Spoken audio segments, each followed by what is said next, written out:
Minority ఆడబిడ్డ 6 మంది పిల్లలుంటే 6 మందికి 78,000 ఇచ్చారని నా దగ్గరకు వచ్చి గర్వంగా చెప్పిందంటే అది తెలుగుదేశం పార్టీ విధానం.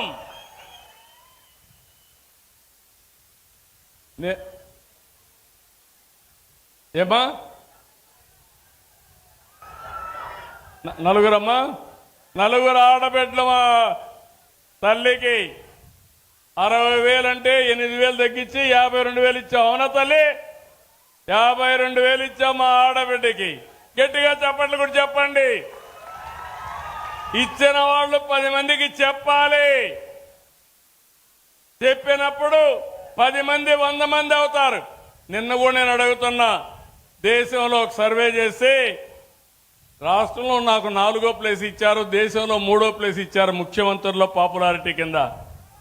ఎందుకు మొదటి స్థానం చెప్పలేకపోయారని మిమ్మల్ని అడుగుతున్నా. నేను నా బలగం మీరే. మీరు నన్ను ఆశీర్వదించండి. కొండనైనా సరే బద్దలు చేసే శక్తి మాకు వస్తుంది. కష్టపడతాం, సంపద సృష్టిస్తాం. పెంచిన సంపద తిరిగి మళ్ళా మీకే పంచుతానని కూడా మరొకసారి హామీ ఇస్తున్నా. ఇది నిరంతరం మనం చేసుకోవాల్సిన అవసరం ఉంది. అన్నా క్యాంటీన్లు పెట్టామా లేదా? ఏమ్మా దీపం ఇచ్చామా లేదా? దీపం పెట్టామా లేదా? మీకు ఎవరిచ్చారు దీపం? మొదట నేనే కదా. మళ్ళీ ఇప్పుడు 3 సిలిండర్లు వస్తున్నాయా లేదా మీకు?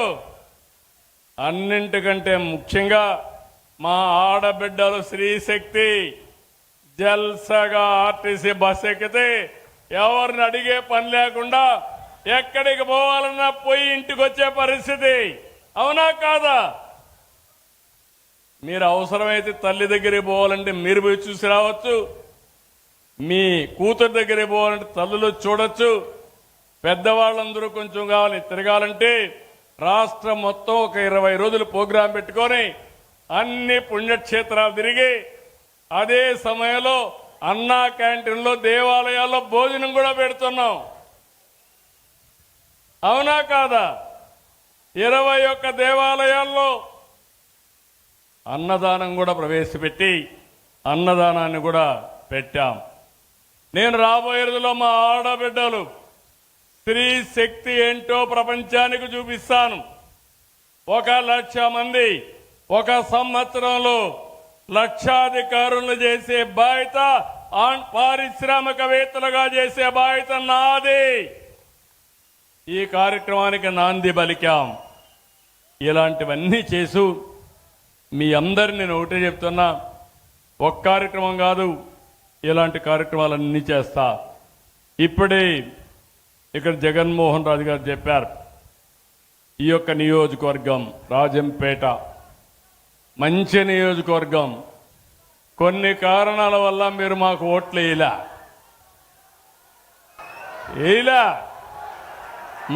మొన్న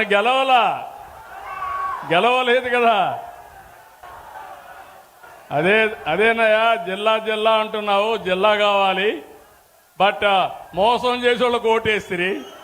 ఇప్పుడు నాకు న్యాయం చేయమంటే ఓట్లు వేసే వాళ్ళకి ఏం చెప్పాలి? నేను వాళ్ళకేం చెప్పగలుగుతామన్నా? అన్నీ ఉంటాయి. మీరు కూడా ఎవరైనా సరే అభ్యర్థి ముఖ్యం కాదు, పార్టీ ముఖ్యం. నేను ఈరోజు మీరు చూస్తే 164 మంది తెలుగుదేశం, జనసేన, బీజేపీ ఎమ్మెల్యేలు ఉన్నారంటే దానికి కారణం అభ్యర్థులు చూడాల, పార్టీని చూశారు.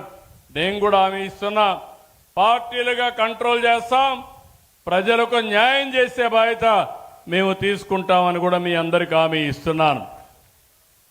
ఇంకో పక్కన రాజంపేటల అభివృద్ధి, ఒంటిమిట్ట శ్రీరాముడు ఆలయాన్ని నేనే ఆ రోజు తీసుకొని ప్రతి ఏటా ఘనంగా నవమిని జరపాలని మనం ముందుకెళ్ళాం. తిరుమల తిరుపతి దేవస్థానం దీన్ని దత్తత తీసుకున్నారు. అంత మునుపు మీరు చూస్తే భద్రాచలంలో అభివృద్ధి చేశాం. అది తెలంగాణకు వెళ్ళిన తర్వాత దీన్ని మనం అభివృద్ధి చేసే పరిస్థితికి వచ్చాం. ఇంకో పక్క ఇక్కడంతా కూడా ఈ జిల్లాల్ని డివైడ్ చేయాలన్నప్పుడు కొన్ని ఇబ్బందులు కూడా ఉన్నాయి. అవన్నీ ఏ విధంగా చేయాలనో చేయడం కోసం అన్ని కూడా ఎక్సర్సైజ్ చేస్తామని చెప్పి కూడా నేను మీకు తెలియజేస్తూ, ఇప్పుడే ఇక్కడ మెడికల్ కాలేజ్ కావాలని ఎమ్మెల్యే గారు అడిగారు. దాన్ని ఏ విధంగా చేయాలనో అవి కూడా వర్కౌట్ చేస్తాం. ఇంకో పక్కన ఇక్కడ అభివృద్ధి, ఏ అభివృద్ధి కావాలన్నా ఇక్కడ జగన్మోహన్ రాజు గారి నాయకత్వంలో తప్పకుండా మీ అందరికి హామీ ఇస్తున్నా. ఇక్కడ మన పార్టీ ఎమ్మెల్యేలు లేరని మీరు అధైర్యపడవలసిన అవసరం లేదు, ఎంపీ లేరని అధైర్యపడాల్సిన అవసరం లేదు. రాజకీయాలు వేరు, అభివృద్ధి వేరు. ఈ నియోజకవర్గాన్ని కూడా అభివృద్ధి చేసే బాధ్యత ఈ ప్రభుత్వం తీసుకుంటామని చాలా స్పష్టంగా మీ అందరికీ హామీ ఇస్తున్నా. ఈ శుభ సందర్భంలో 30 సంవత్సరాల తర్వాత నేను ఒకటే మిమ్మల్ని అందరినీ కోరుతున్నా. ప్రతిరోజు నాకు వెంకటేశ్వర స్వామి మా ఇంటి దైవం. ఎందుకంటే నేను వెంకటేశ్వర స్వామి ఆ సైడ్ మంగాపురం సైడ్ అయితే మా ఇల్లు నిద్రలేసి చూస్తే ఆ సైడ్ నుంచి నామాలు కనపడొస్తుంది. మంగాపురం సైడ్ అది చూస్తూ బ్రతికిన వాడిని, ఎప్పుడు కూడా భక్తిభావంతో ఉన్నవాడిని. ఓసారి హిందువులందరూ కూడా వెంకటేశ్వర స్వామిని మిగిలిన దేవుడిని నమ్ముతారు. అదే మరి ముస్లిమ్స్ అంతా అల్లాహ్ని నమ్ముతాం, క్రిస్టియన్స్ అంతా యేసు ప్రభువుని ప్రార్థిస్తాం. కానీ అందరూ దేవుళ్ళు చెప్పింది ఒకటి, సమాజానికి మంచి చేయమని. నేను ప్రతిరోజు ఒకటే కోరుకుంటా. నిద్ర లేసినప్పుడు ఒక్క నిమిషం ఆలోచిస్తాను. రెడీ అయిన తర్వాత పూజ రూమ్లోకి వెళ్ళి మనమందరం స్వర్గం విన్నాం, విన్నారా? నరకం విన్నారు. అంటే ఏంటి? మంచి చేస్తే స్వర్గానికి పోతారు, పునర్జన్మ ఉండదు. అవునా కాదా? తప్పు చేస్తే ఎక్కడికి పోతారు? ఎక్కడికి పోతారు? నరకానికి పోతారు. అక్కడ ఏం చేస్తాడు యమధర్మరాజు? తలసలగాలి ఆయిల్లో వేసి కాల్చే పరిస్థితులు. అవునా కాదా? అంటే మీకు అన్ని మతాల్లో ఇవి ఉన్నాయి. అయితే నేను మిమ్మల్ని కోరేదంటే, స్వర్గం అంటే మనందరం ఆలోచించేది ఆనందంగా ఉంటాం, సమస్యలు తక్కువ ఉంటాయని. నేను అదే కోరుకుంటా దేవుణ్ణి. ఆ స్వర్గంలో దేవతలు ఉంటారంటారు. దేవేంద్రుడు రాజధాని అమరావతి, ప్రజా రాజధాని మా అమరావతి. మా ప్రజలకు కూడా ఇబ్బందులు లేకుండా చేసే వ్యవస్థ కోసం నన్ను ఆశీర్వదించమని భగవంతుడిని కోరతానని చెప్పి కూడా నేను మీకు తెలియజేస్తున్నా. అందుకే మీరందరూ చూస్తే ఈరోజు మీకు సంక్షేమాన్ని ఇస్తున్నాం, అభివృద్ధి చేస్తున్నాం. అదే మాదిరిగా ఆర్టీసీ బస్సుల్లో ఉచితంగా ప్రయాణ సౌకర్యం ఏర్పాటు చేస్తున్నాం. ఇది కాకుండా మీరు ఒకసారి చూస్తే కొత్తగా మీరు ఏ ఆఫీసుకు పోయే పని లేకుండా 700 సర్వీసులు ఆన్లైన్లో పెట్టి వాట్సాప్ గవర్నెన్స్లో మీకు ఇస్తున్నా.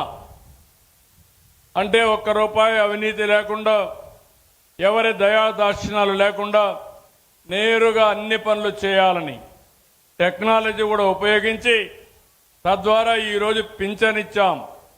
సాయంత్రానికి నాకు ఒక ఇన్ఫర్మేషన్ వస్తుంది, ఎక్కడ ఏ సమయంలో ఏ స్పాట్లో పింఛన్